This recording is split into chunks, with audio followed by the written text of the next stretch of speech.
আসসালামু আলাইকুম, সবাই কেমন আছেন? আশা করতেছি সবাই ভালো আছেন। আবার চলে আসলাম আপনাদের মাঝে নতুন একটি টিপস নিয়ে।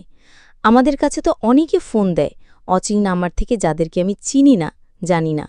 আপনি চাইলে অচিন নাম্বারটির নাম, ফটো অথবা ইমো, হোয়াটসঅ্যাপ, ফেসবুক অ্যাকাউন্ট বের করতে পারবেন জাস্ট শুধু তার নাম্বার দিয়েই। হতে পারে সে আপনাকে ফোন দিয়েছে, হতে পারে আপনি তার নাম্বারটি আপনার ডায়াল বটনে উঠাইছে। আপনি যদি একটি অচিন নাম্বারকে ফোন দিতে চান, তাহলে তার পুরো ডিটেলস চলে আসবে। আমি তো বলে দিয়েছি, আপনাকে ফোন দিতে গেলে তার নাম, ফটো, সব অ্যাকাউন্ট চলে আসবে, অথবা সে আপনাকে ফোন দিলে তার নাম, ফটো, পুরো ডিটেলস চলে আসবে। এই কাজটি করার জন্য একটি অ্যাপ লাগবে। অ্যাপটির নাম হলো আইকন। লিখে প্লে স্টোরে সার্চ করে দিবেন। তো আমি প্লে স্টোর ক্লিক করলাম, আইকন সার্চ করে দিব।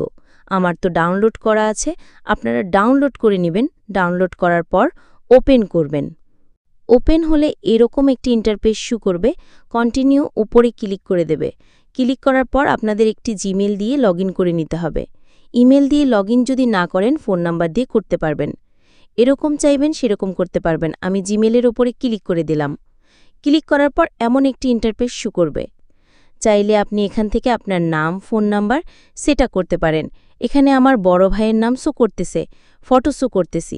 চাইলে আপনি পরিবর্তন করতে পারবেন, নিচে ফোন নাম্বার দিতে পারবেন। আমি এগুলো কিছুই দিব না, দিস ইজ মি উপরে ক্লিক করে দিতেছি। ক্লিক করার পর আপনার সেভ করা নাম্বারে অনেক নাম, ফটো অটোমেটিক চলে আসবে। তারপর সামনের দিকে আগিয়ে যাবেন, দেখতে পারবেন তাদের ফটো। যাদের নাম দিয়ে ফোন নাম্বার সেভ করিনি, তাদেরও নাম চলে আসবে।